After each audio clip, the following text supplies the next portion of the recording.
Navale camp number 2 में लेकर आए हैं। हमारे साथ मौजूद है चंद्र सिंह रसोया, जो भीम बटालियन के अध्यक्ष हैं और यहाँ पर काफ़ी सामाजिक कार्य करते रहते हैं। और 2 बार निगम पार्षद की वाइफ, एक बार इनकी वाइफ रह चुकी है, एक बार उनकी कोई रिलेटिव भी रह चुकी है। काफ़ी इनने नावले में विकास कराया है। बातचीत करते हैं कि यहाँ पर जिस तरीके से राजनीति हो रही है उसको लेकर बातचीत करेंगे कि यहाँ के जो पार्क हैं उसके ऊपर जो आरोप लगता है कि इनने साफ करवाया है या वो पार्क कब्जा था कि कोर्ट ने कराया, इसको लेकर आज बातचीत करते हैं चंद्र सिंह रसोया से। जी बताएं। जी, सबसे पहले तो आपको बहुत बहुत स्वागत है। इस पार्क की बात करते हैं, जो गौशाला थी यहाँ पर, जो आप बताते हैं कि मेरे माध्यम से हुआ, ये खाली कब्जा कर रखा था लोगों ने, क्या मामला है ये पूरा? मामला ये है कि यहाँ दिल्ली शहरी आश्रय सुधार बोर्ड की ज़मीन पर एक शौचालय ब्लॉक था, कम्युनिटी सेंटर जिसे बोलेंगे कम्युनिटी टॉयलेट कॉम्प्लेक्स जी। उस पर कुछ पाखंडियों ने एक गौशाला के नाम से और 30-35 मूर्तियाँ लगाकर पैसा इकट्ठा करने का काम करते थे। और ये जो पाखंडी राजेंद्र लाडला है, इसके नज़दीकी थे, परिवार के लोग थे, ऐसा वो दावा करते हैं जी। कॉलोनी के लोगों ने हमें बोला कि भाई आप रसोई जी पार्षद भी रहे हैं, परिवार पार्षद रहा है, तो इस गंदगी को ख़त्म करो। यहाँ गाय लेके आते हैं, कई कई दिन मरी रहती है, बदबू आती है। तो हमने उसका संघर्ष किया, एमसीडी को, दिल्ली सरकार को प्रयास किए और नेशनल कमीशन में हम गए। तो माननीय नेशनल कमीशन ने दूषित को भी बुलाया, एमसीडी को भी बुलाया और तय किया कि वो ज़मीन वापस दूषित को दे दी जाए और उसमें पार्क डेवलप किया जाए। तो ये झूठे आरोप हैं या झूठी मनगढ़ंत बात है।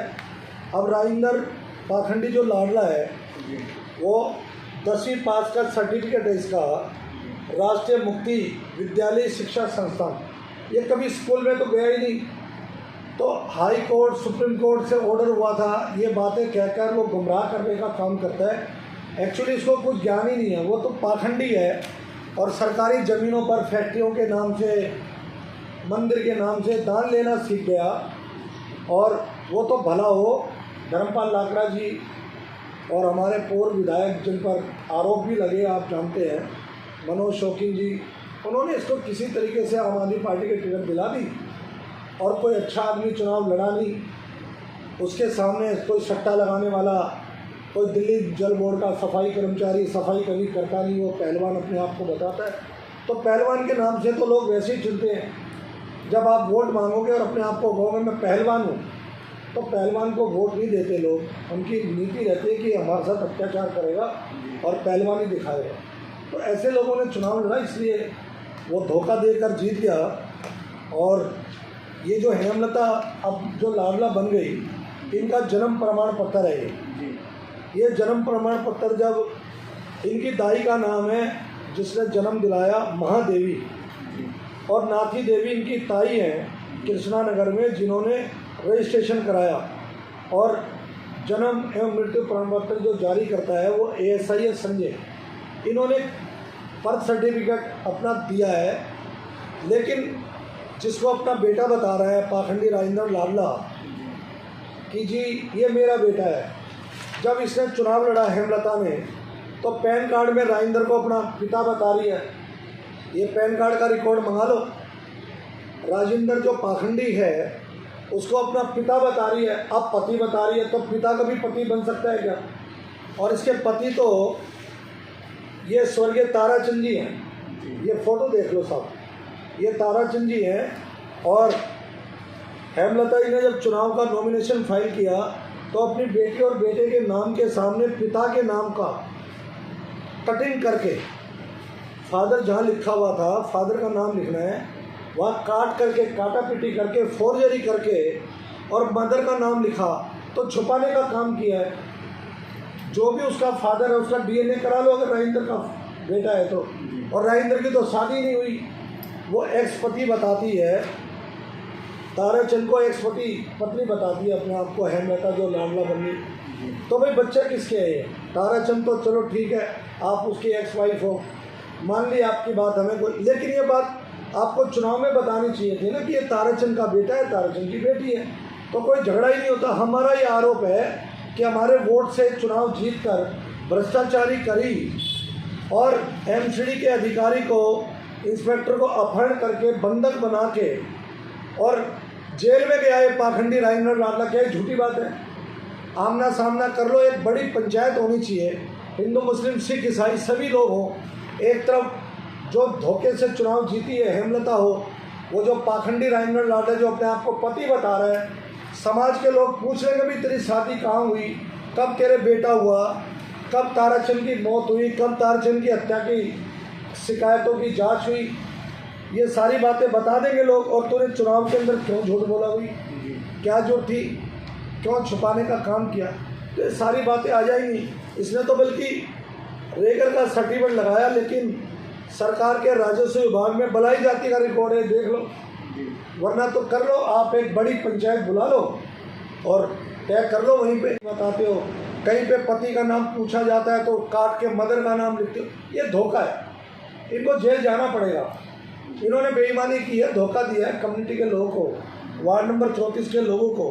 कहीं पर ये पति बताती है, कहीं पर कहती है कि ये तो मेरा पिता है, पैन कार्ड में देख लो, सरकारी रिकॉर्ड है।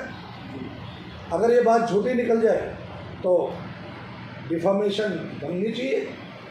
2-2 करोड़ रुपए के उन्होंने केस किए हैं, हम नहीं घबरा रहे। तो मैं कह रहा हूँ 200 करोड़ रुपए के अगर वो केस करे तो हमें चिंता नहीं, सच्चाई सामने आ जाएगी।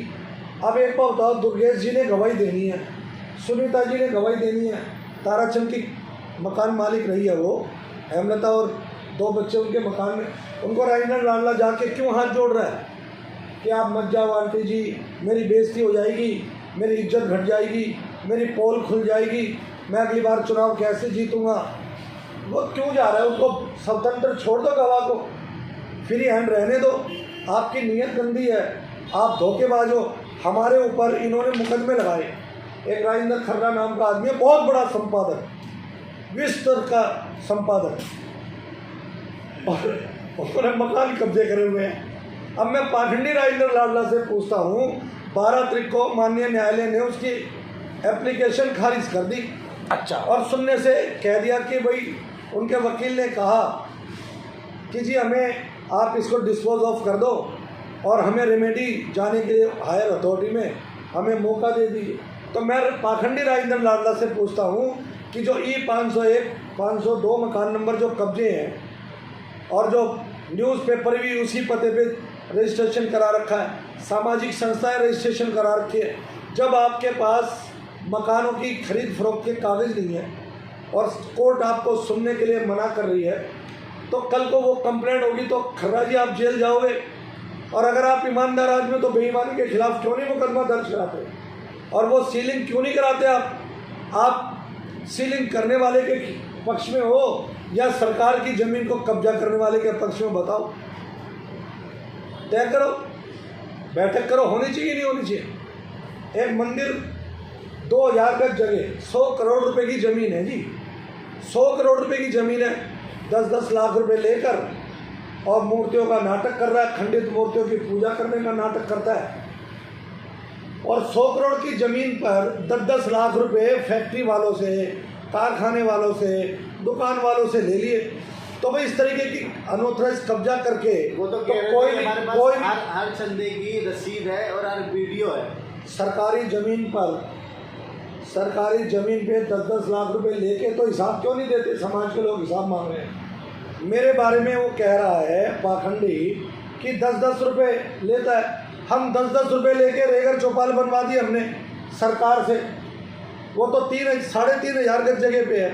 तो आप भी सरकार से ज़मीन, मंदिर के आप प्रधान बने हुए हो, चंदा ले रहे हो, तो उस चंदे से उस ज़मीन को अलॉट क्यों नहीं कराई आपने? अनपढ़ हो आप, इसलिए आप गंवार हो, इसलिए आप, मैं कहूँगा गधे हो क्या आप, गधे हो आप, लोगों से पैसा ले रहे हो, पर्ची काट देते हो। मैं तो भाई वो पैसा लेकर उसको सही जगह लगाओगे ना। अगर आपने फैक्ट्री खुलवा दी तो उसकी ज़मीन की अलॉटमेंट कराओगे, मंदिर बंद हो जाएगा, मंदिर बंद हो जाएगा। अबे भाई तुम प्रधान बने हो तो किसकी जिम्मेदारी है? मंदिर क्यों बंद हो जाएगा? क्योंकि तुम गधे हो, तुम बेईमान हो, तुम भ्रष्टाचारी हो। जब समाज से पैसे ले लिए तो आप ज़मीन क्यों नहीं अलॉट करा रहे? भाई बताओ, मेरी बात गलत है? आपसे पूछता हूँ मैं, आप पैसे लोगे, उस पैसे को कहाँ ले जा रहे हो भाई? गैर कानूनी काम कर रहे। कौन सा मंदिर है? मंदिर है ही नहीं वहाँ। मंदिर होता तो वहाँ मूर्तियों की प्राण प्रतिष्ठा होती, प्राण प्रतिष्ठा होती तो लोग पूजा करते। यहाँ तो माहौल गड़बड़ हो रहा है, ये धोखादार बता रहे लोग। जिन मूर्तियों की प्राण, कभी बीजेपी की मीटिंग करी तो मूर्ति यहाँ रख दी, आम आदमी पार्टी की टिरलिनी मूर्ति यहाँ रख दी, तो वो उनमें प्राण हैं, खंडित मूर्ति है। पुलिस जांच कर रही है। हमारा वाल्मीकि समाज का अखाड़ा तोड़वा दिया, वाल्मीकि समाज के लोगों ने कंप्लेन करी है, वो फैक्ट्रियाँ बंद कराएंगे, कारखाने बंद कराएंगे। दुकानें हैं कि मंदिर मंदिर की जगह रहे, कारखाने कारखाने की जगह रहे, दुकानें दुकानों की जगह रहे, और उसको सरकार को 2 पैसे अलॉट कराओ, और तुम्हारे बस की नहीं है तो सरेंडर करो, हम समाज के लोग कर लेंगे, गरीब समाज के लोग। और अगर आपके और रेगर का तुम दावा करते हो मैं रेगर सिंधी हूँ, तो सिंधी क्या होते हैं भाई हमें ही बता दो। और आपके पास रेगर का सर्टिफिकेट तो सर्टिफिकेट दिखा दो, आप वो भी छुपा रहे हो, ये भी धोखा है। अगर मैं कह रहा हूँ कि मैं रेगर हूँ तो मेरे पास सर्टिफिकेट है, बुलाओ पुलिस को, जांच कराता हूँ मैं। क्यों भागता फिर रहा है इधर उधर, क्यों डर रहा है? ये निक्कर उतरेंगे इनके, निक्कर इनके उतरेंगे। धोखा दे रहे, धोखे, दूध का दूध पानी का पानी होगा। और जो माल इकट्ठा कर लेंगे भागने वाला है, जैसे नरेंद्र मोदी जी ने नीरव मोदी और कई मोदी भगा दिए, ऐसे ये भी पाखंडीवादी है। 100 करोड़ रुपए की ज़मीन है जी, एक 22 गज का मकान 1 करोड़ से 2 करोड़ की कीमत का है। अब 2000 गज जगह आप लगा लो कितने रुपए की होगी। तो ज़मीन को देख के पैसे दे रहे, ज़मीन पे कब्जा करके पैसा दे रहे, इसमें कोई विश्वास नहीं कर रहा। वरना तो ज़मीन को अलॉट कराओ ना, आप पैसे ले रहे हो तो क्यों नहीं करा रहे भाई? आप धोखा दे रहे हो, और ऐसे लोगों को जेल जाना पड़ेगा। जब हमने जन्मपत्री निकल वाली हेमलता जी लाडला बन गई, तो भाई सूरज लाडला तेरा बेटा है तो जन्मपत्री दिखा दो, और शादी कब हुई उसके फेरों के गवाह बता दो। और अगर तेरे लड़का हुआ है तो कभी ना कभी तो कुआ पूजन हुआ होगा, कुआ पूजन में कौन कौन गया बता दो, या गलत बात? आप बताओ जी क्या चाहते हो आप हमसे? बस